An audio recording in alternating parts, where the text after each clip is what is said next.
కల్లు అమ్మకాలపై సర్కార్ ప్రత్యేక దృష్టి పెట్టింది. కల్తీ కల్లు అమ్మకాలు జరగకుండా రాష్ట్ర వ్యాప్తంగా ముందు జాగ్రత్తలు చేపట్టింది. హైదరాబాద్ కూకట్పల్లి కల్తీ కల్లు ఘటన నేపథ్యంలో ఉమ్మడి వరంగల్ జిల్లా వ్యాప్తంగా తాటి మండవలు కల్లు అమ్మకాలు జరిగే ప్రాంతాల నుంచి కల్లు శాంపిల్స్ సేకరిస్తున్నారు. ఇక వాటిని వరంగల్లోని రీజనల్ ల్యాబ్లో టెస్టులు చేయిస్తున్నారు.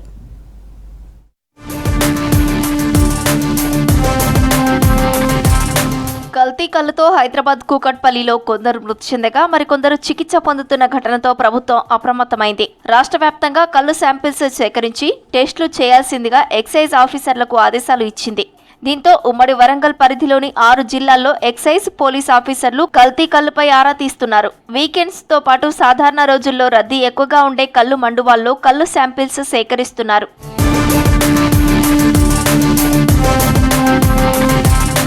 3 రోజులుగా తాటికల్లు మండువాల్లో విస్తృతంగా తనిఖీలు నిర్వహిస్తున్నారు ఎక్సైజ్ పోలీస్ ఆఫీసర్లు. కల్లు మండువాలను విజిట్ చేసి శాంపిల్స్ సేకరిస్తున్నారు. వరంగల్, హన్మకొండ, జనగామ, మహబూబాబాద్, ములుగు, జయశంకర్ భూపాలపల్లి జిల్లాల్లోని కల్తీ కల్లు అమ్మకాలు జరిగే మండువాల వివరాలు సేకరిస్తున్నారు. ఇలా 6 జిల్లాల్లో 100 చోట్ల నుంచి శాంపిల్స్ సేకరించారు. స్థానిక పోలీసుల సహాయంతో ఎక్సైజ్ సిఐలు, ఎస్ఐల స్పెషల్ రైడ్స్ నిర్వహిస్తున్నారు. స్థానిక కల్లు గీత కార్మికులతో మాట్లాడి వివరాలు సేకరిస్తున్నారు. రీజనల్ ల్యాబ్ సెంటర్లో రైడ్స్ లో పట్టుబడ్డ మద్యం, దొంగసారా శాంపిల్స్ పరీక్షలు నిర్వహిస్తారు. కల్తీ కల్లు ఆనవాళ్లు వరంగల్ నగరంలోనూ ఉన్నాయి. ఈ ఏడాది ఫిబ్రవరి 12న వరంగల్ నగరంలోని లక్ష్మీపురంలో కల్తీ కల్లు తయారు చేస్తున్న గ్యాంగ్ ను టాస్క్ ఫోర్స్ పోలీసులు పట్టుకున్నారు. వివిధ రకాల కెమికల్స్, చాకోలెన్ పౌడర్, చక్కెర పదార్థాలు కలిపి కల్లు తయారు చేస్తున్నట్లు గుర్తించారు. లక్ష్మీపురం, దేశాయిపేటకు చెందిన 6గురిని అరెస్టు చేశారు. వారి నుంచి 24,000 విలువైన 600 సీసాల కల్లును స్వాధీనం చేసుకున్నారు. క్షేత్రస్థాయిలో కల్లు శాంపిల్స్ ను వరంగల్లోని రీజనల్ ల్యాబ్ కు పంపిస్తున్నామని డిస్ట్రిక్ట్ ప్రొబిషన్ అండ్ ఎక్సైజ్ ఆఫీసర్లు చెప్పారు. రిపోర్టు వచ్చిన తర్వాత చట్టపరమైన చర్యలు తీసుకుంటామని తెలిపారు. కల్లుకు సంబంధించి కల్లులో ఏమైనా కల్తీ జరుగుతున్నదా అనే విషయానికి సంబంధించి తెలుసుకోవాలి, దానిపై చర్యలు తీసుకోవాలి అన్న దానిపై మాకు ఆదేశాలు ఇవ్వడం జరిగింది. అందులో భాగంగానే మేము వివిధ మండలాల తొర్రూరు సర్కిల్ పరిధిలో వివిధ మండలాలు మరియు కొన్ని గ్రామాలను సందర్శించి 13 గ్రామాలలో టాడీ కోఆపరేటివ్ సొసైటీలను సందర్శించి ఇన్స్పెక్షన్ చేసి అక్కడ శాంపిల్స్ సేకరించడం జరిగింది. ఇట్టి శాంపిల్స్ను మేము through the honourable court magistrate గారి ద్వారా వాటిని కెమికల్ ల్యాబ్కు పంపించడం జరుగుతుంది. తమ దగ్గరకు వచ్చే కల్లు ప్రియులకు ఎలాంటి కల్తీ లేకుండా అమ్ముతామంటున్నారు గౌడన్నలు. మండువాల్లో ఏళ్ల తరబడి ఇదే వృత్తిపై జీవిస్తున్నామని, కొన్నేళ్లుగా రెగ్యులర్ కస్టమర్లు తమ దగ్గరకు వస్తారని చెబుతున్నారు. సహజంగా చెట్టు నుంచి వచ్చే కల్లును వారికి అందిస్తామని అంటున్నారు. మా దగ్గర కళ్ళు రెగ్యులర్గా మేము దాదాపు 40-50 సంవత్సరాల నుంచి నేను తాళ్ళెక్కుతున్నా. స్వచ్ఛమైన కళ్ళే మేము పోస్తాం. మా దగ్గర కళ్ళు తాగిన వాడికదారులు వస్తారు. మా దగ్గరికి డైలీ వచ్చేటోళ్ళు ఉన్నారు. వాళ్ళకి ఆరోగ్యాలు సురక్షితంగా ఉంటాయి. మేము వాళ్ళకి స్వచ్ఛమైన కళ్ళే పోస్తున్నాం. ఆరోగ్యాలు మంచిగా ఉంటాయి కాబట్టి వాళ్ళు ఎప్పటికీ నా దగ్గరికి వస్తున్నారు. వరంగల్ నగర శివార్లో ఉండే కల్లు మండువాల్లో కొంతమంది ఆల్ఫాజోలం, క్లోరాల్ హైడ్రేట్, డైజోఫామ్, క్లోరోఫామ్ తదితర రసాయనాలు వాడుతున్నారనే ఆరోపణలు వినిపిస్తున్నాయి. కల్తీ కల్లు బారిన పడుతున్న వాళ్లలో దినసరి కూలీలు, పేదలు, మధ్యతరగతి కుటుంబాలకు చెందిన వాళ్లే ఉంటున్నారు. కల్తీ కల్లు నియంత్రణకు పకడ్బందీ చర్యలు తీసుకోవాలంటున్నారు జనం. అందరూ కలిసి ముందుకు సాగితే ఏదైనా సాధించవచ్చని నిరూపించారు ఓ గ్రామవాసులు. 12 సంవత్సరాల క్రితం మూతపడ్డ స్కూల్ తెరిపించి చిన్నారుల భవిష్యత్తుకు బాటలు వేశారు. యువశక్తికి గ్రామస్తులు సాయం తోడవడంతో నిజామాబాద్ జిల్లాలో క్లోజ్ అయిన స్కూల్ మళ్లీ ఓపెనైంది.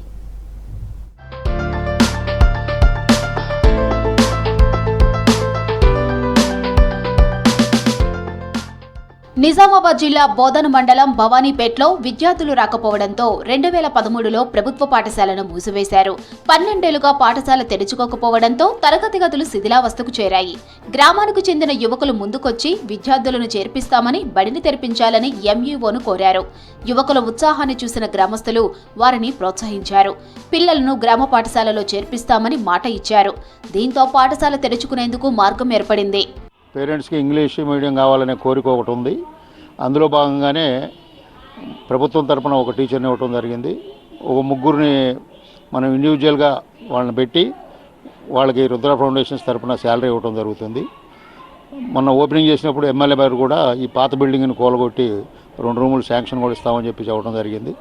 మరి విలేజ్లో కూడా వీళ్ళు యువకులు వచ్చి అందరూ కూడా తిరిగి మన ఫీజులు భరించలేం. ప్రైవేట్ కాలేజీలు చాలా ఎక్కువైపోతున్నాయి. మరి కట్టలేని పరిస్థితి. అందువల్ల వాళ్ళు స్కూల్ గవర్నమెంట్ ద్వారా ఓపెన్ చేసి మన సుదర్శన్ రెడ్డి గారు వచ్చి ఓపెనింగ్ చేయడం జరిగినది. పిల్లల్ని గ్యాదర్ చేసి పేరెంట్స్ని గ్యాదర్ చేసి మేము మాట్లాడుకున్నాం. ఇప్పుడు బయట కొన్ని లక్షల రూపాయలు అవుతున్నాయి ఒక్కొక్కరిని చదివించాలంటే. ఒక అబ్బాయికి వచ్చేసేసి 25,000 నుంచి 30,000 రూపాయలు అవుతున్నాయి. అయితే దానికి మేమేం చేస్తున్నామంటే ఈ పైసలు ఏదో మిగిలించుకోవచ్చు కదా. ఇప్పుడు గవర్నమెంట్ నుంచి అన్ని ఉచిత పథకాలు ఉన్నాయి, ఇది కూడా ఒక ఉచిత పథకమే గవర్నమెంట్ నుంచి. దీన్ని మనం ఉపయోగించుకోవాలి కదా, ఎందుకు వేస్ట్ చేయడం అని. మన గంగాధర్ సార్ గారు ఇక్కడ ఫస్ట్ ప్రజాప్రాణానికి వచ్చి సారు ఇట్లా గుడి బడి ఉండాలని చెప్పని అన్నారు. దాని సహకారంతో మేము మళ్ళీ ఇక్కడ ఎంఈఓ సార్ని కోరడం జరిగింది, విజయ్ సార్ని కోరడం జరిగింది. ఈ సార్ వాళ్ళ సహకారంతో ఈ మూతపడ్డ స్కూల్ ఏ విధంగా అయితే మూతపడ్డ స్కూల్ని మళ్ళీ రీఓపెనింగ్ చేయాలని చెప్పని సార్ వాళ్ళ గైడెన్స్ తీసుకొని ముందుకు రావడం జరిగింది. మేము యూత్ వాళ్ళందరం కలిసి గ్రామ యువకులు ఏర్పాటు చేసిన సమావేశంలో 21 మంది తమ పిల్లలను స్కూల్లో చేర్పించేందుకు అంగీకరించారు. దీంతో శిథిలావస్థలో ఉన్న పాఠశాలను బాగు చేయాలని నిర్ణయించారు. ఇందుకోసం దాతల సాయం కోరారు. ఇదే గ్రామానికి చెందిన రుద్ర ఫౌండేషన్ వ్యవస్థాపకుడు నవీన్ 2 కొత్త గదులు నిర్మించి ఇచ్చారు. మరో గదిని మరమ్మతు చేయించారు. టాయిలెట్స్ నిర్మించి డెస్క్ బెంచ్లను ఏర్పాటు చేసి బడికి రంగులు వేయించారు. ఇక్కడ ముఖ్యంగా 2 రూమ్లు ఈ రుద్ర ఫౌండేషన్ వాళ్ళు పల్లెంపాటి నవీన్ కుమార్ గారు కట్టించడం జరిగింది. వాష్రూమ్స్ కూడా కట్టించడం జరిగింది. అలానే ముఖ్యంగా మా విద్యాశాఖ తరపున 2025-26 బడిబాట కార్యక్రమంలో మా బోధన్ మండలి ఎంఈఓ నాగయ్య గారు, అలానే మా కాంప్లెక్స్ హెచ్ఎం రత్నాకర్ గారు, సిఆర్పి విజయ్ గారు చాలా ప్రతి ఇంటికి వెళ్ళడం జరిగింది. 30+ విద్యార్థులు ఈ మొదటి సంవత్సరంలోనే జాయిన్ కావడం జరిగింది. చాలా పిల్లలు ఆహ్లాదకరమైన వాతావరణంలో ఇక్కడ విద్య నేర్చుకుంటున్నారు. చక్కటి బాత్రూమ్స్, వాష్రూమ్స్, డ్రింకింగ్ వాటరు, ఇక్కడ ఉన్నటువంటి ప్రధాన ఉపాధ్యాయుడి కృషితోని పాఠశాలకు కావాల్సినటువంటి అన్ని రూపురేఖలు అన్నీ కూడా మార్పించడం జరిగింది. నేను ఇంతకుముందు బోంద చదువుకుంటుంటే ఇంద్రు మోడల్ స్కూల్ ప్రైమరీ అయితే ఇక్కడ మా ఇంటి దగ్గరనే స్కూల్ తయారైంది. 12 సంవత్సరాల కింద అప్పుడు 12 సంవత్సరాల కింద ఇప్పుడు తయారైంది. అయితే మాకు ఇక్కడనే మంచి దగ్గర ఉంది. మాకు ఇంకా టీచర్లు కావాలా, ఇంకా మాకు స్కూల్ కూడా కావాలా, ఆడుకోనికి వస్తువులు కూడా రావాలా. బాగానే ఉంది. ఇంకా కొన్ని రోజులు అయితే మాకు ఆడుకునే వస్తువులు కూడా వస్తాయి. మా అమ్మ వాళ్ళకి ప్రైవేట్ స్కూల్లో ఫీజు కూడా తగ్గింది. పాఠశాల ప్రారంభానికి ముందే బడిని ముస్తాబ్ చేశారు యువకులు. జూన్ 12న ఒక్క ఉపాధ్యాయుడు 29 మంది విద్యార్థులతో మళ్లీ బడి తెరుచుకుంది. ఫౌండేషన్ నిధులతో 2 విద్యా వాలంటీర్లను నియమించారు. పాఠశాలలో విద్యార్థుల సంఖ్య 31కి చేరింది. గ్రామ యువకుల కృషితో భవానీపేటలో 12 ఏళ్ల తర్వాత పాఠశాల తిరిగి తెరుచుకుంది. ప్రస్తుతానికి టీచర్లను డిప్యూటేషన్ మీద ఇచ్చామని, త్వరలోనే రెగ్యులర్ స్టాఫ్ ని కేటాయిస్తామన్నారు ఎంఈఓ నాగయ్య. పాఠశాలలో మధ్యాహ్నం భోజనం కొనసాగుతుంది. మరి అక్కడ రుద్ర కన్స్ట్రక్షన్స్ వరకు నేను కోరగా నేను 3 టీచర్లను వీవీలను మీకు ఇవ్వడం జరుగుతుందని చెప్పడంతో మొత్తం ఇప్పుడు 4 టీచర్లతో 1st to 4th క్లాస్ వరకు అక్కడ స్టార్ట్ చేయడం జరిగింది. బ్రహ్మాండంగా పాఠశాల నడుస్తుంది. విద్యార్థులు కూడా అక్కడ ఉన్నటువంటి ప్రజలందరూ కూడా మరి ప్రైవేట్ పాఠశాలకు ధీటుగా దాన్ని చాలా అందంగా తయారు చేయడం జరిగింది. మరి ప్రజాప్రతినిధుల దృష్టికి తీసుకెళ్ళి మరి వెళ్ళినటువంటి పోస్టులు ఏవైతే ఉన్నాయో మళ్ళీ తీసుకురావడానికి మా వంతు కృషి మేము ఖచ్చితంగా చేస్తాము. గ్రామ యువకుల పట్టుదల వల్లే ప్రభుత్వ బడి తిరిగి తెరుచుకుందంటున్నారు స్థానికులు.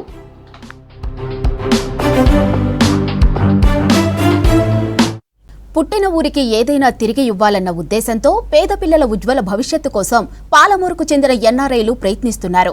పాఠశాల స్థాయి నుంచే క్రమశిక్షణ, ఉన్నత లక్ష్యాలను ఏర్పరచుకునేలా తీర్చిదిద్దేందుకు మెంటర్షిప్ ప్రోగ్రాం డిజైన్ చేశారు.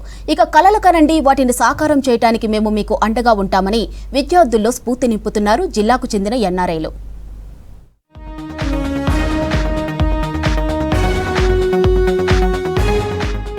మహబూబ్నగర్ జిల్లా కేంద్రంలోని ఏనుగొండ జిల్లా పరిషత్ ఉన్నత పాఠశాలలో వినూత్న కార్యక్రమం ప్రారంభించారు ఎన్ఆర్ఐలు.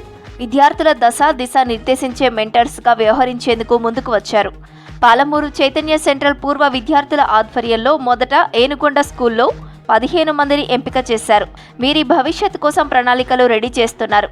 మహబూబ్నగర్ ఎమ్మెల్యే ఎన్ఎం శ్రీనివాసరెడ్డి సతీమణి లక్ష్మీ ప్రసన్నతో పాటు తన స్నేహితులు విద్యార్థులకు మెంటర్గా వ్యవహరించనున్నారు. ఎంపిక చేసిన స్టూడెంట్స్కు మెరుగైన విద్యను అందించి వారిని ఉన్నత స్థాయిలో నిలిపేలా చేయటమే కార్యక్రమం ప్రధాన ఉద్దేశమన్నారు.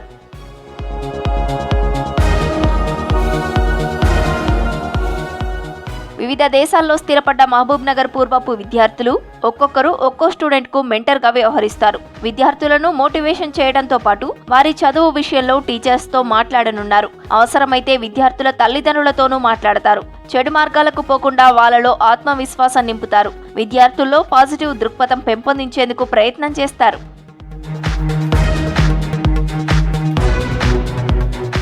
చైతన్య సెంట్రల్ స్కూల్ పూర్వపు విద్యార్థి American army captain Shantan, Indian ఆర్మీలో సర్జన్గా పనిచేస్తున్న డాక్టర్ రంజిత్, అమెరికాలో సాఫ్ట్వేర్ ఇంజనీర్గా పనిచేస్తున్న సునీల్, నర్మదా, సరిత, మిగతా స్టార్టప్ కంపెనీ ప్రతినిధులు మెంటర్స్గా స్టూడెంట్స్కు వ్యవహరించబోతున్నారు. జీవితంలో సక్సెస్ సాధించి ఉన్నత స్థానంలో ఉన్న వీరంతా తమ అనుభవాలను విద్యార్థులతో పంచుకోవడంతో పాటు వారు ఉన్నతంగా ఎదిగేలా గైడ్ చేయనున్నారు. రానున్న 3-4 నెలల్లోనే పాఠశాలలో ఫస్ట్ బ్యాచ్ ప్రోగ్రాం ప్రారంభం కానుంది. ఈ కార్యక్రమం ద్వారా మహబూబ్ నగర్లోని ప్రభుత్వ జిల్లా పరిషత్ ఉన్నత పాఠశాలలో చదివే విద్యార్థులు ఎంతో ఉపయోగమంటున్నారు ఉపాధ్యాయులు. ఉత్తమ ఫలితాలు సాధించడంతో పాటు ఉత్తమ పౌరులుగా ఎదిగేందుకు సహాయపడుతుందని చెబుతున్నారు. సో చైతన్య సెంట్రల్ స్కూల్లో చదివినటువంటి పూర్వ విద్యార్థులు 94-95 batch 10th class pass out students. దాంట్లో లక్ష్మీ ప్రసన్న, ఎన్ఎం శ్రీనివాసరెడ్డి గారి వైఫ్ కూడా ఉన్నారు. సో మేడం గారు వాళ్ళ యొక్క స్నేహితులంతా కలిసి ఒక గ్రూప్గా ఫామ్ అయ్యి వాళ్ళు ఒక అంబిషన్తో, అంటే మెంటరింగ్ ప్రోగ్రామ్ ఇవ్వాలి అని అనుకున్నారు. పేద విద్యార్థులకు ఇస్తే అది చాలా బాగుంటుంది, వాళ్ళ యొక్క లైఫ్ లోపల సెటిల్ కావడానికి. ఈ పిల్లలు కూడా మా విద్యార్థులు చాలా హ్యాపీగా ఫీల్ అయ్యారు. సో అంటే ఆ విధంగా వాళ్ళందరూ ఒక సదుద్దేశంతోనే వచ్చి, సో కేవలం మా పాఠశాలనే చూస్ చేసుకున్నందుకంటే ఇక్కడ వాళ్ళు ఎనుగొండ ప్రాంతంలో చదివినందుకు ఈ పాఠశాలను చూస్ చేసుకునే అదృష్టం, అంటే ఇక్కడ చదవడం వలన ఈ పాఠశాలలో చదువుతున్నటువంటి విద్యార్థులకు ఈ అవకాశం దక్కడం అనేది చాలా అదృష్టంగా భావిస్తున్నాం మేము. పాఠశాల స్థాయిలో విద్యార్థుల ఫౌండేషన్ బాగున్నప్పుడే భవిష్యత్తు బాగుంటుందన్న ఉద్దేశంతో కార్యక్రమం పెట్టామన్నారు ఎన్ఆర్ఐలు. ఇప్పుడు ప్రపంచమంతా రోబోటిక్ టెక్నాలజీ హవా నడుస్తోంది. భవిష్యత్తులో ఇది మరింత పెరిగే ఛాన్స్ ఉంది. ఈ ఆధునిక టెక్నాలజీని విద్యార్థులకు పరిచయం చేస్తుంది హైదరాబాద్కు చెందిన ఓ సంస్థ. డిగ్రీ స్టూడెంట్స్కు స్పెషల్గా ట్రైనింగ్ ఇస్తోంది.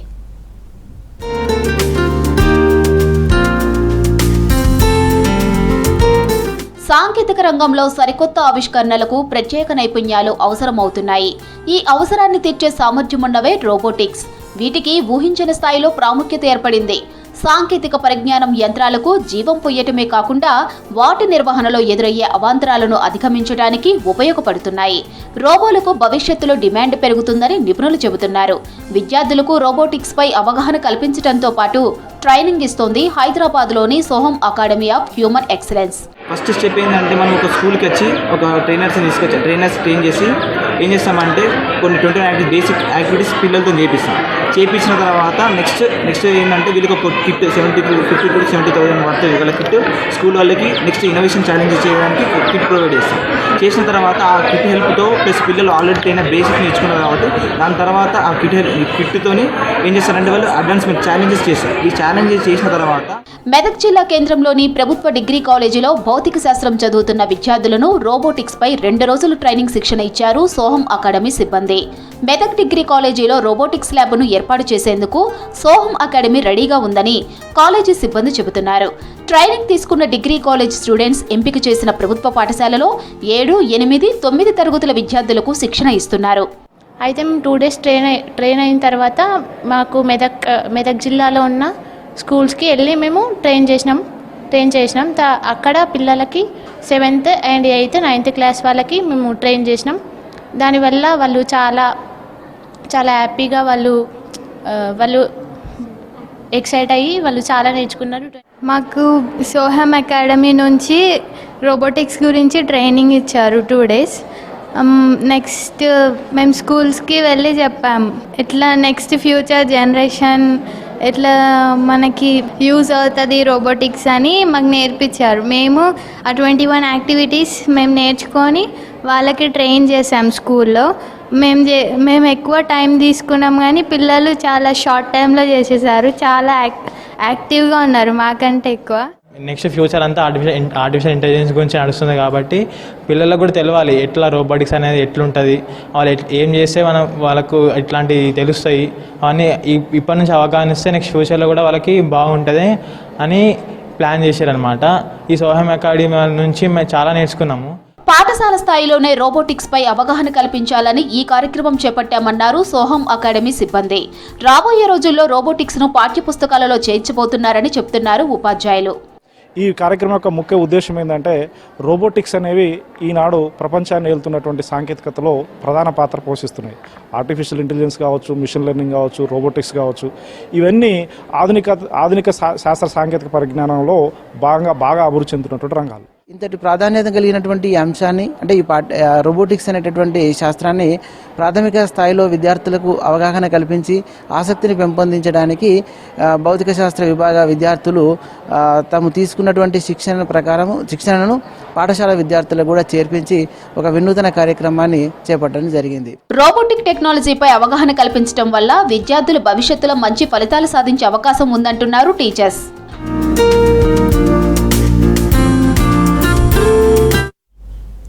కొమరంభీం ఆసిఫాబాద్ జిల్లాలో వారం రోజుల కుండపోత వర్షాలు కురిశాయి. భారీ వర్షాలకు వాగులు వంకలు పొంగి పొర్లుతున్నాయి. ప్రాణహిత నది ఉధృతి పెరగడంతో వేలాది ఎకరాల పంట నీట మునిగింది. 4-5 రోజుల పాటు వరద నీరు పంట పొలాల్లో నిలిచింది.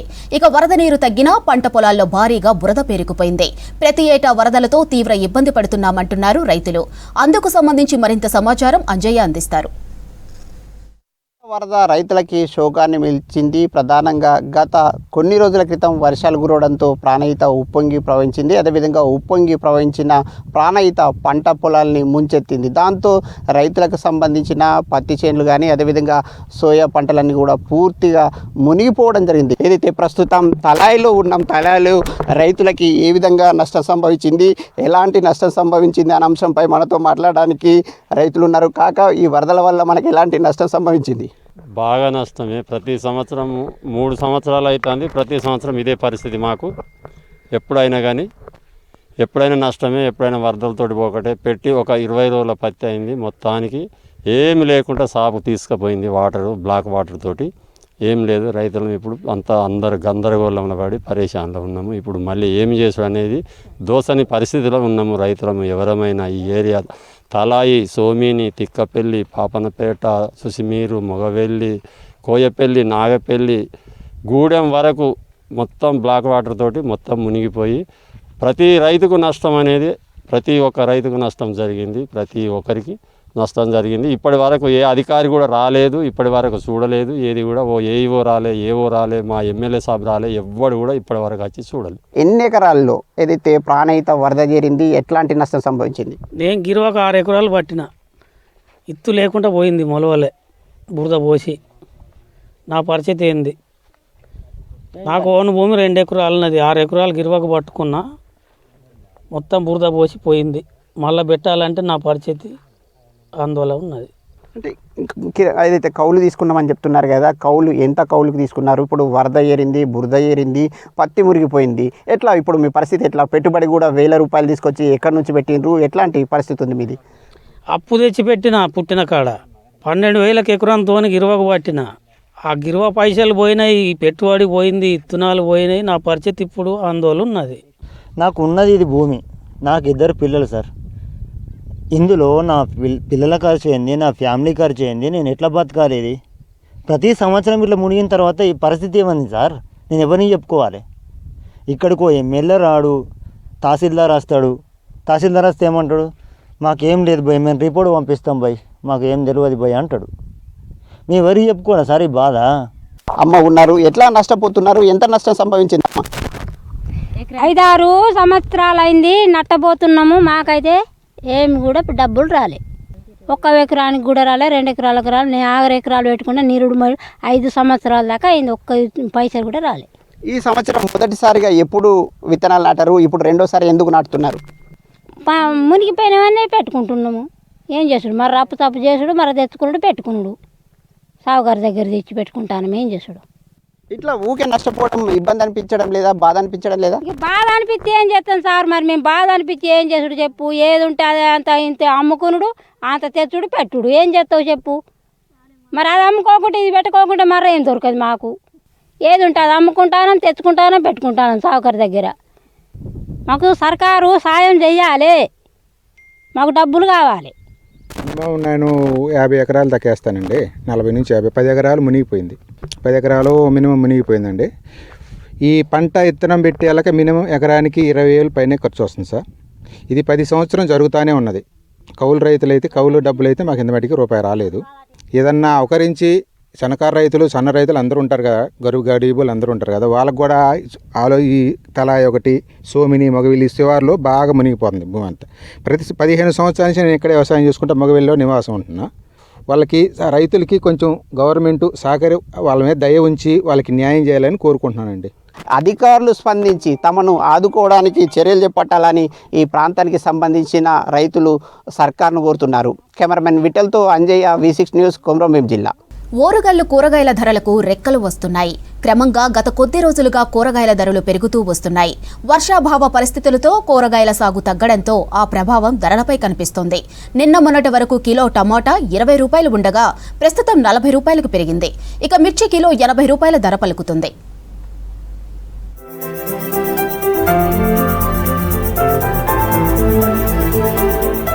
ఉమ్మడి వరంగల్ జిల్లాలో కూరగాయల ధరలు పెరుగుతున్నాయి. వర్షాభావ పరిస్థితులతో కూరగాయల సాగు విస్తీర్ణం తగ్గింది. ఇతర ప్రాంతాల నుంచి దిగుమతి అవుతున్నా సరిపోవడం లేదు. హాస్టళ్ల నిర్వహణ మొదలు కావడంతో కూరగాయల కొరత ఏర్పడింది. వరంగల్, హన్మకొండ, భూపాలపల్లి, జనగామ, ములుగు, మహబూబాబాద్ ఉమ్మడి జిల్లా అంతటా ఇదే పరిస్థితి. బయట నుంచి కూడా కూరగాయల దిగుమతి తగ్గిందంటున్నారు వ్యాపారులు. మార్కెట్ బాలసముద్రం మార్కెట్ ఇక్కడ మన గత నెల 2 నెలల క్రితం చూస్తే అప్పటికిప్పటికి రేట్లు కొంచెం విపరీతమైన రేట్లు పెరిగినాయి. మిర్చి బాగా పెరిగింది. 80 రూపాయలు, 100 రూపాయల హోల్సేల్ 80 రూపాయలు, చిల్లర అయితే 100 రూపాయలు అమ్మడం జరుగుతుంది. టమాటా కూడా 30 రూపాయలు, 40 రూపాయలు. టమాటా మన క్యారెట్ కానీ బోడకాకరకాయ అయితే 200, 250 నడుస్తుంది రేటు ఇప్పటి వరకు. చిత్తూరు జిల్లా మదనపల్లి, నిజామాబాద్ నుంచి వరంగల్ కు టమాటా దిగుమతి అవుతోంది. బెంగళూరు నుంచి క్యాప్సికం, ఆలుగడ్డ, బీన్స్, సికింద్రాబాద్, విజయవాడ నుంచి చామగడ్డ, కాలీఫ్లవర్, క్యాబేజీ, బీట్రూట్, క్యారెట్, కీరా, గుంటూరు నుంచి పచ్చిమిర్చి వస్తోంది. ప్రస్తుతం హోల్సేల్ మార్కెట్లో టమాటా కిలో 40 వరకు ఉంది. గత వారం రోజుల కిందట 20 రూపాయలే ఉంది. మిర్చి కిలో 35 నుంచి 80 రూపాయల వరకు ధర పలుకుతోంది. అన్ని కూరగాయలు కిలోకి 10 నుంచి 20 రూపాయల వరకు ధర పెరిగిందంటున్నారు జనం. ఈ రోజు ఉన్నటువంటి కూరగాయల మార్కెట్లలో మిర్చి 30, 60, 40 రూపాయలు ఉన్నాయి. 100 రూపాయలు అయింది. టమాటా 60 రూపాయలు అయింది. ఇప్పుడున్న రాను రోజులలో కూడా కూరగాయలు రేట్లు అయినాయి. పండిస్తూ లేరు. వర్షాలు బాగా ఇబ్బంది పెడుతున్నాయి. వర్షాలు టైం పడట్లేదు. అందువల్ల నిత్యావసర సరుకులు బాగా రేట్లు పెరిగినాయి. అవి అయిన తర్వాత పైకిలో వచ్చేది. ఇప్పుడు అటు 5 వరకు అయితే 4 వడతలు. చాలా బాధాకరంగా ఉన్నది. జనాలు కొనే పరిస్థితి అయితే లేదు. మామూలు కొనే పరిస్థితి లేదు. ఇప్పుడు మిర్చి 100 రూపాయలు అని అంటే అది చిన్న విషయం కాదు. ఏదో 20 రూపాయలకు అరకిలో ఉండే మిర్చి ఇప్పుడు 50 రూపాయలు అరకిలో అయింది. అది ఎందుకనంటే ఈ మామూలు కొనే పరిస్థితి లేదు. బాగా రేట్లు బాగా పెరిగినాయి. అన్ని కూరగాయలకు రేట్లు ఉన్నాయి. కాకరకాయ 50 రూపాయలు అరకిలో అట్ట, 100 రూపాయల కిలో. ఎక్కడ కొంటారు చెప్పండి? అన్ని ప్రతి కూరగాయకు రేటు పెరిగింది. మరి వాళ్ళని అడిగితే వాళ్ళు మాకు పడతలేదు అని అంటారు. ఇక తప్పని పరిస్థితుల్లో కొనుడై. ఆకుకూరల రేట్లు పెరిగాయంటున్నారు కొనుగోలుదారులు. రోజు రోజుకు రేట్లు పెరగడం వల్ల కొనలేని పరిస్థితి ఏర్పడిందంటున్నారు. 200 పెట్టినా 4 కేజీల కూరగాయలు వచ్చే పరిస్థితి లేదంటున్నారు జనం. ఏది ముట్టుకున్నా కానీ 100 రూపాయల పైనే ఉన్నాయి. అన్ని రేట్లు ఎక్కువనే ఉన్నాయి. మిడిల్ క్లాస్ ఫ్యామిలీ బతకడం చాలా కష్టం ఈ రోజులలో. చాలా రేట్లు ఉన్నాయి. మొన్నటి వరకు కొంచెం తక్కువనే ఉన్నాయి. ఇప్పుడు చాలా రేట్లు పెరిగినాయి. పాలకూర 100 అయింది. కలగూర 40 ఉండే 50 అయింది. కొత్తిమీర 80 అయింది. అది వరకు 30, 40 ఉండే. ఇప్పుడు 80 రూపాయలు పెరిగింది. అన్ని కూరగాయలు అన్నిటికీ పెరిగింది. టమాటాకు, పచ్చిమిర్చికి అన్నిటికీ పెరిగింది. కూరగాయల రేట్లు మరింత పెరిగే అవకాశం ఉందంటున్నారు జనం. కూరగాయల సాగు పెంచేందుకు రైతులకు ప్రభుత్వం మరిన్ని రాయితీలిచ్చి ప్రోత్సహించాలంటున్నారు.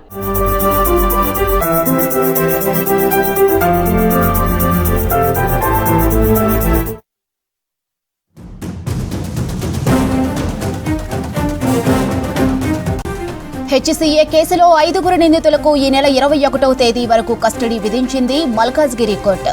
6 రోజుల పాటు కస్టడీకి అనుమతించింది. రేపు ఉదయం చర్లపల్లి జైలు నుంచి నిందితులను సిఐడి అధికారులు కస్టడీలోకి తీసుకోనున్నారు. నిందితులను కస్టడీలో విచారిస్తే హెచ్సీఏలో జరిగిన గోల్మాల్కు సంబంధించిన మరిన్ని వివరాలు బయటకు వచ్చే అవకాశం ఉందంటున్నారు అధికారులు.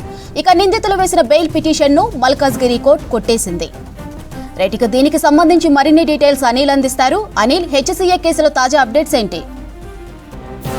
మాధురి, హైదరాబాద్ క్రికెట్ అసోసియేషన్ కి సంబంధించినటువంటి కేసులో నిందితులని మల్కాజ్గిరి కోర్టు కస్టడీకి అనుమతించింది. ఈ నెల అంటే 22 వరకు ఈ 5 నిందితులను, అంటే మొత్తం ఓవరాల్ గా ఇందులో 6 ఉంటే అంటే A2 అబ్స్కాండ్ ఉన్నాడు, పరారులో ఉన్నాడు. సో ఈ మిగిలిన ఇప్పుడు ఎవరైతే 5 నిందితులు ఉన్నారో సో వీరిని కస్టడీ అనుమతించగా రేపు ఉదయం చెర్లపల్లి జైలు నుండి నిందితులని సిఐడి కస్టడీలోకి తీసుకునుంది. అంటే 4 చెర్లపల్లి జైలులో ఉన్నారు, మరొకరు A6 గా ఉన్నటువంటి కవిత చెంచల్గూడ మహిళా జైలులో ఉన్నాయి. సో వీరిని రేపు ఉదయం కస్టడీలోకి తీసుకున్న తర్వాత ఎస్సీలో జరిగినటువంటి అవకతవకలపై సంబంధించినటువంటి మరిన్ని వివరాలు కూడా బయటికి వచ్చేటువంటి అవకాశం ఉంటుంది. సో మరోవైపు నిందితులు వేసినటువంటి బెయిల్ పిటిషన్ కూడా కోర్టు కొట్టివేసింది. అంటే SRH సంబంధించినటువంటి విషయంలో చాలా వరకు కూడా నకిలీ పత్రాలతో జగన్మోహన్ రావు HCA ప్రెసిడెంట్ గా ఎట్లా సెలెక్ట్ అయ్యాడు, సో ఇట్లాంటి విషయాలపైన తర్వాత ఈ శ్రీచక్ర క్రికెట్ క్లబ్ను ఒక ఏర్పాటు చేసి, అంటే గౌలిపుర క్రికెట్ క్లబ్ అనే క్లబ్ ని శ్రీచక్ర క్లబ్ గా ఎట్లా పేరు మార్చారు, సో ఫోర్జరీ చేసినటువంటి సంతకాలు, సో ఇట్లాంటి విషయాలపైన ఇంకా ఆరా తీసేటువంటి అవకాశం ఉంటుంది. ఇంకా దీంతో పాటు నిధుల గోల్మాలకు సంబంధించి కూడా అటు IPL కి సంబంధించి కానీ అటు BCCI ఇచ్చేటువంటి గ్రాంట్ కు సంబంధించి వివిధ జిల్లాల్లో అభివృద్ధి, క్రికెట్ కి సంబంధించినటువంటి ప్లేయర్స్ కానీ కోచ్లకు సంబంధించి కానీ, సో ఇట్లాంటి విషయాలు అసలు ఏం జరిగిందంటే వాట్ అనేది కూడా రేపు ఈ కస్టడీ విచారణలో ఈ నెల 22 వరకు కూడా కస్టడీ విచారణ కోరింది కాబట్టి, సో ఈ కస్టడీలో మాత్రం చాలా విషయాలు రాబట్టేటువంటి అవకాశం ఉంటుంది. ఇక దీంతో పాటు ఇటు CID విచారణలో ఇప్పటికే ఈ ఏదైతే ఈ అధ్యక్షుడిగా అయినటువంటి ఇదంతో పాటు గౌలిపుర క్రికెట్ క్లబ్ సంబంధించినటువంటి అధ్యక్షుడు కృష్ణ యాదవ్ సంతకాన్ని జగన్మోహన్ రావు ఫోర్జరీ చేసినట్టు కూడా CID గుర్తించింది కాబట్టి, సో వీరికి ఎవరు సహకరించారు, సో దీంతో ఇవన్నీ కూడా విషయాలు రాబట్టేటువంటి అవకాశం ఉంటుంది. ఇక ఇప్పటికే చాలా అవకతవకలు జరిగాయంటూ కూడా ఇటు తెలంగాణ క్రికెట్ అసోసియేషన్ మొదటి నుంచి కూడా చెప్తుంది. అతను తెలంగాణ క్రికెట్ అసోసియేషన్ సంబంధించినటువంటి గురవారెడ్డి ఇచ్చిన ఫిర్యాదు మేరకే ఈ మొత్తం ఈ HCAలో జరుగుతున్నటువంటి గత ప్రభుత్వంలో ఉన్నటువంటి పెద్దల సహకారంతో ఇదంతా జరిగిందని వారు కూడా బయట పెట్టారు కాబట్టి, సో ఇట్లాంటి విషయాలన్నీ కూడా ఇంకా బయటికి తీసేటువంటి అవకాశం ఉంటుంది. సో మొత్తానికైతే వీరు నిందితుల తరఫున ఇచ్చినటువంటి బెయిల్ పిటిషన్ వేసిన మల్కాజ్గిరి కోర్టు సో రేపటి నుంచి ఈ కస్టడీకి అయితే అనుమతించింది. రేపు ఉదయం చెర్లపల్లి జైలు నుంచి మాత్రం వీరిని CID కస్టడీలోకి తీసుకొని రీజనల్ కార్యాలయంలో అయినటువంటి హైదరాబాద్ లోనే ఈ 5 నిందితులను కూడా విచారించేటువంటి అవకాశం ఉంది. Madhuri, thank you Anil.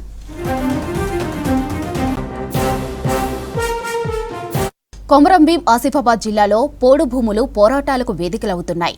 అటవీ అధికారులు పోడు భూముల్లో రైతులు అడుగుపెట్టకుండా అడ్డుకుంటున్నారు. ఇక ఫారెస్ట్ అధికారులు కందకాలు తవ్వుతూ దుక్కులు దున్నకుండా చేస్తున్నారు.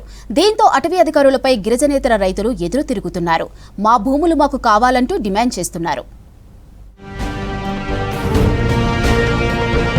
కుమ్రంభీం ఆసిఫాబాద్ జిల్లాలో మళ్లీ పోడు లొల్లి మొదలైంది.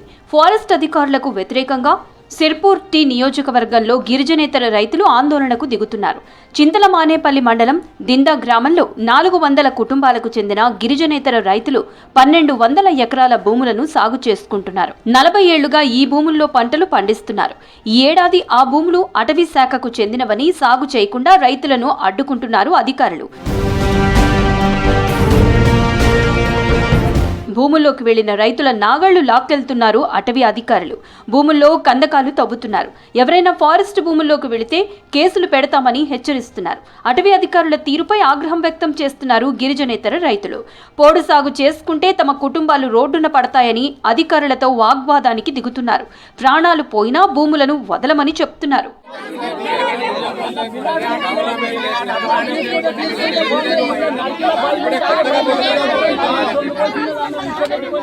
ఈ మధ్య పెంచ్కల్ మండలం జైహింద్పూర్ గ్రామంలోనూ గొడవ జరిగింది. పోడు భూముల్లోకి వెళ్లకుండా అడ్డుకున్న ఫారెస్ట్ అధికారులను తీవ్రంగా ప్రతిఘటించారు రైతులు. పంట పొలాల్లో నిరాహార దీక్షలు చేశారు. కాగజ్ నగర్ మండలం అంకుషాపూర్, బెజ్జూర్, దహేగాం, చింతల మానేపల్లి మండలాల్లోనూ అనేక గ్రామాల్లో పోడు భూములు సాగు చేయకుండా అటవీ అధికారులు అడ్డుకోవటం వివాదాస్పదంగా మారింది. గతంలో పోడు భూములకు పట్టాలు ఇచ్చారని చెప్తున్నారు రైతులు. మంత్రులను కలిసి సమస్యలను వివరించారు. పోడు సాగును అడ్డుకోవద్దని మంత్రులు ఆదేశాలిచ్చినా అటవీ అధికారులు పట్టించుకోవడం లేదంటున్నారు రైతులు. తమకు న్యాయం చేయాలని వేడుకుంటున్నారు. కాండీలు కొంటపోతాను, నాగాన్లు కొంటపోతాను, అంత బాగా ఇబ్బంది చేస్తాను. ఇత్తు కూడా ఇది వరకు మేము పెట్టలేదు. మాకు సెంటు భూమి కూడా పట్టా భూమి లేదు. మాకు దీని మీద మా ఆధారం మొత్తము ఫారెస్ట్ మీద మేము బతుకుతాం. గత 40 సంవత్సరాల నుండి మా తండ్రులు మా తాతల కాడికి వెళ్ళి ఈ భూముల మీద బతుకుతాను. మేము కూడా వాళ్ళు కావాలనే మా ఊరిని టార్గెట్ చేసిన తాలూకా జిల్లాల కేంద్ర ప్రభుత్వమా ఏ ప్రభుత్వమా మాకు తెలియదు ప్రభుత్వాల సంగతి, కానీ మొత్తం మీద అయితే ఈ జిల్లాల దీనినే టార్గెట్ చేసిండు ఫారెస్ట్ వాళ్ళు. మాకు సెంటు జాగలేదు సార్. మా జీవనాధారమే పోడు వ్యవసాయం. మా తాత మా తండ్రి కాడికి వెళ్ళి మా దానక ఇదే సాగు చేసుకొని బతుకుతాం. ఈ సంవత్సరము విత్తనం అనేది లేదు, మాకున్నదే జాగా ఇంత లాక్కుంటాం. మేము ఏడు పెట్టనీయమంటే మందు లేదు, ఏమి లేదు. ఎన్నో ఏళ్లుగా పోడు సాగు చేసుకుంటున్న తమ బతుకులు ఆగం చెయ్యొద్దని ఫారెస్ట్ అధికారులను వేడుకుంటున్నారు గిరిజనేతర రైతులు. ఖమ్మంలో సైన్స్ మ్యూజియం రెడీ అయినా ప్రారంభానికి నోచుకోవడం లేదు. భవనంలో సరైన వస్తువులు లేవన్న ఆరోపణలు కూడా ఉన్నాయి. అధికారుల నిర్లక్ష్యమే ఇందుకు కారణమన్న విమర్శలు వినిపిస్తున్నాయి. అధికారుల తీరుతో విద్యార్థులకు అన్యాయం జరుగుతుందంటున్నారు స్టూడెంట్స్ యూనియన్.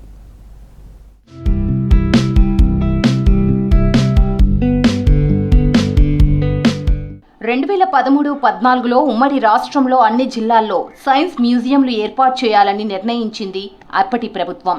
ఇందులో భాగంగా ఖమ్మం జిల్లాకు మ్యూజియం మంజూరైంది. ఇందుకోసం 30 లక్షలు ప్రభుత్వం కేటాయించింది. ఈ నిధులు బ్యాంకులో జమ చేశారు. 2023-24లో ఈ నిధులు 40 లక్షలయ్యాయి. ఖమ్మంతో పాటే నిధులు మంజూరైన మిగతా జిల్లాల్లో మ్యూజియాలు వినియోగంలోకి వచ్చాయి. కానీ ఇక్కడ అవకాశం లేకుండా పోయింది. పాఠ్య పుస్తకాల్లోని అంశాలను బొమ్మల ద్వారా ప్రయోగాత్మకంగా వివరించే బోధన విద్యార్థులకు అందడం లేదు. మన జిల్లాలో సైన్స్ మ్యూజియం అని ఒకటి ఉన్నాయి, దాన్ని ఇంకా ఓపెన్ చేయలేదు. ఓపెన్ చేస్తే హై స్కూల్ పిల్లలకి అది అందులో ఉన్న పరికరాలు అవన్నీ చాలా బాగా ఉపయోగపడతాయి. మాకు రికబజార్ స్కూల్లో చెప్పే లెసన్లు పాఠాలన్నీ చాలా బాగా అర్థమవుతున్నాయి. కాకపోతే చూపిస్తే ఇంకా బాగా అర్థమవుతాయని ఓపెన్ చేయాలని మేము పిల్లలందరం కోరుకుంటున్నాము. ఓపెన్ చేసి బయాలజీ, ఫిజికల్ సైన్స్, తెలుగు ఇలాంటివంటి పరికరాలు అక్కడ చాలా ఉన్నాయి. అవన్నీ మాకు చూపిస్తే మాకు చాలా బాగా ఉపయోగపడుతుంది. 10th లో మంచి మార్కులు తెచ్చుకుంటాము. దయచేసి అది ఓపెన్ చేస్తే 6వ తరగతి నుంచి విద్యార్థుల వారికి అందరికీ ఉపయోగపడుతుంది. ఆ సైన్స్ మ్యూజియం అనేది త్వరగా ఓపెన్ చేయాలని రిక్కబజార్ హై స్కూల్ నుంచి కే లోకేష్ కోరుకుంటుంది. మా స్కూల్లో ఇప్పుడు సైన్స్ ల్యాబ్ అనేది చాలా మంచిగా చెప్తారు, డైరెక్ట్గా చూపిస్తారు కూడా. అదే ఇప్పుడు మా జిల్లాలో సైన్స్ మ్యూజియం ఓపెన్ చేస్తే కనుక మాకు ఇంకా చాలా ఎక్విప్మెంట్స్ అనేవి సైన్స్ గురించి ఇంకా బాగా తెలుస్తాయి. అక్కడ ఫిజిక్స్, బయాలజీ, సైన్స్ పట్ల అన్ని ఎక్విప్మెంట్స్ ప్రొవైడ్స్ ఉన్నాయి కనుక మా సారు వాళ్ళు అక్కడికి తీసుకెళ్ళి మాకు చూపించగలరు. మేము 10th లో ఎగ్జామ్ రాసేటప్పుడు మాత్రం మాకు చాలా ఉపయోగపడుతుంది. స్కూల్ విద్యార్థులందరూ సైన్స్ మ్యూజియం కోసమే వేచి ఉన్నారు. కాబట్టి ఆ సైన్స్ మ్యూజియం అనేది త్వరగా ఓపెన్ చేస్తే మేము మంచిగా చదువుకోగలం, సైన్స్ గురించి చాలా తెలుసుకోగలం. నిధులు కేటాయించిన 10 ఏళ్లకు ఖమ్మంలోని పాత డిఈఓ కార్యాలయాన్ని సైన్స్ మ్యూజియంకు కేటాయించారు. 40 లక్షల నిధులను అప్పటి కలెక్టర్ 3 విడతల్లో రిలీజ్ చేశారు. ఈ నిధులు సరిపోవనే భావనతో న్యూ ఓసల్ ఎనర్జీ ప్రైవేట్ లిమిటెడ్ 20 లక్షలు సిఎస్ఆర్ ఫండ్ కింద ఇచ్చింది. దీంతో భవనానికి అవసరమైన మరమ్మతులు చేయించగా 2024 మే నెలలో భవనం సిద్ధమైంది.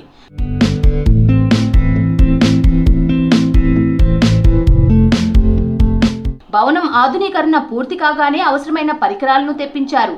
శాస్త్రవేత్తల చరిత్రను తెలిపే ఫోటో ఫ్రేమ్, సోలార్ వ్యవస్థ, జీర్ణ వ్యవస్థ, శ్వాసకోశ వ్యవస్థ, వ్యర్థాల తొలగింపు, నరాలు, రక్త ప్రసరణ, మానవ అస్థిపంజరం, పునరుత్పత్తి, మానవుల ముఖ్య అవయవాల బొమ్మలను అమర్చారు.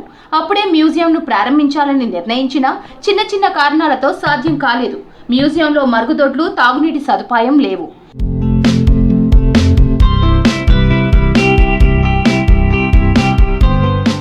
మ్యూజియం నిర్వహణకు అవసరమైన 3 ఉపాధ్యాయులను కేటాయించాల్సి ఉంది. దీనిపై జిల్లా అధికారులు నిర్ణయం తీసుకోకపోవడంతో ప్రారంభానికి నోచుకోవడం లేదు. మ్యూజియంకు కేటాయించిన నిధుల్లో ఇంకా 15 లక్షల వరకు నిల్వ ఉన్నట్లు తెలుస్తోంది. వీటితో అవసరమైన సదుపాయాలు కల్పించాలంటున్నారు విద్యార్థి సంఘాల నేతలు. 15 లక్షల రూపాయలు కూడా ఉన్న అకౌంట్లో ఉన్నవి, వాటి పేరుతోటి తక్షణమే పనులు పూర్తి చేసి విద్యార్థులకు సైన్స్ మ్యూజియం ఏర్పాటు చేయొచ్చు. కానీ ఇప్పటికీ కూడా 15 లక్షలు నిల్వ ఉన్నా కూడా అధికారులు ఎందుకు నిర్లక్ష్యం చేస్తున్నారనేది కూడా నేటికి అర్థం కావట్లేదు. సుమారు ఉమ్మడి జిల్లాలో చూసుకుంటే 60,000 మంది విద్యార్థులు ఈ సైన్స్ విద్య కోసము ఎదురు చూస్తున్న పరిస్థితి కనిపిస్తూ ఉంది. అటువంటి విద్యార్థులకు నేటికి కూడా సైన్స్ మ్యూజియం విద్య అనేది అందకుండా పోతూ ఉన్నది. అదేవిధంగా దీనితో పాటు గత ప్రభుత్వ హయాంలో మిగతా జిల్లాల్లో వరంగల్ కావచ్చు, రంగారెడ్డి జిల్లా కావచ్చు, నారాయణపేట జిల్లా లాంటి ఏరియాల్లో ఇప్పటికీ ఆ సైన్స్ వేర్ మ్యూజియం ఏర్పాటు చేశారు.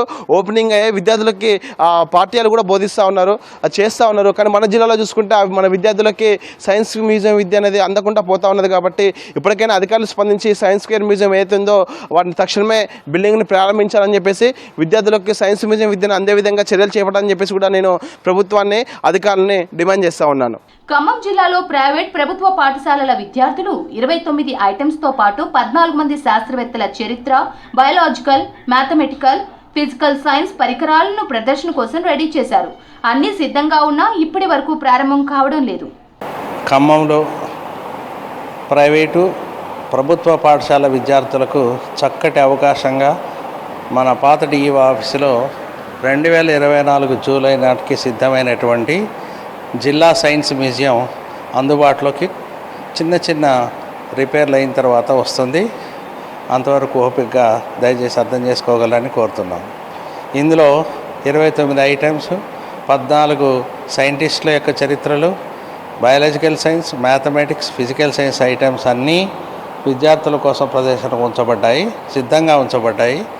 అవి కలెక్టర్ గారు మళ్ళీ జిల్లా విద్యార్థి శాఖాధికారి అనుమతితో త్వరలో అందరికీ ప్రదర్శన తిలకించేందుకు అందుబాటులోకి తెచ్చేందుకు ప్రయత్నిస్తున్నాం. మ్యూజియం భవనాన్ని త్వరలో ప్రారంభించేందుకు ప్రభుత్వం చర్యలు తీసుకోవాలంటున్నారు జనం.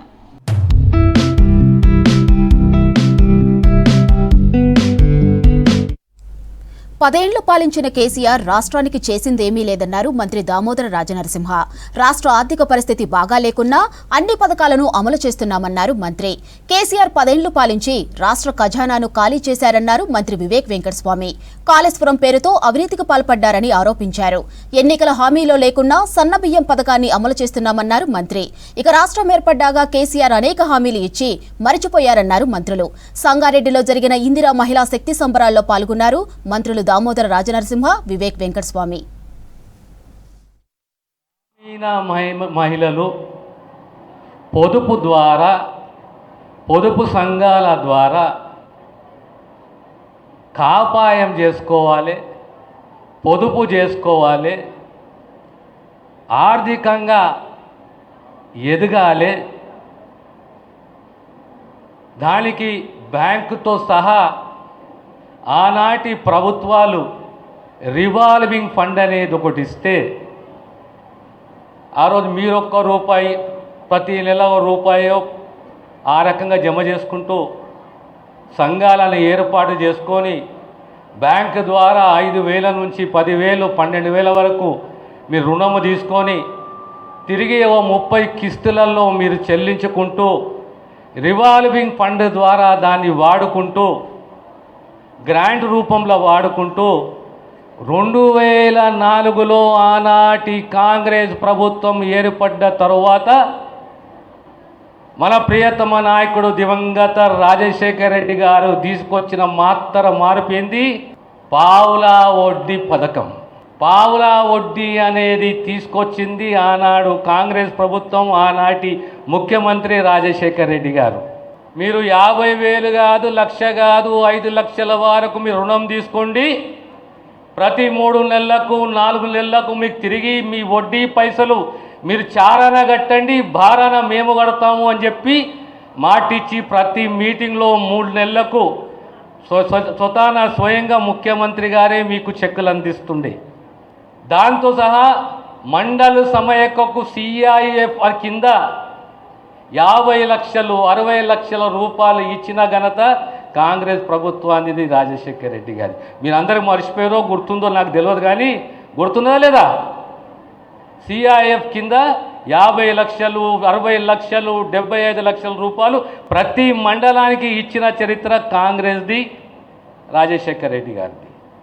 ఆర్థికంగా ముందుకు వెళ్ళాలని చెప్పి మహిళలందరూ కూడా ఆలోచించాలి. మీరు కరోడ్పతిలు అవుతారంటే ఇదే ఒక మార్గం అన్నమాట.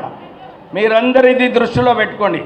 ఎట్లా మనము పని చేసి ఇంట్లో ఎట్లా క్రమశిక్షణతోని మనం పిల్లలను ఎట్లా పెంచుతామో మన బిజినెస్ని కూడా అట్లనే పెంచాలని చెప్పి మహిళలకు అందరికీ కూడా ఆలోచన రావాలి.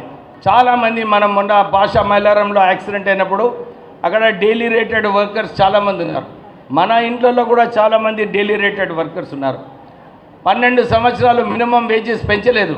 కానీ రాష్ట్ర ప్రభుత్వం వచ్చిన తర్వాత మేమందరం ఒక క్యాబినెట్ సబ్ కమిటీ పెట్టి చర్చించి ఈ మినిమం వేజెస్ కూడా ఎట్లా పెంచాలని చెప్పి మేము ఆలోచన ఉంది.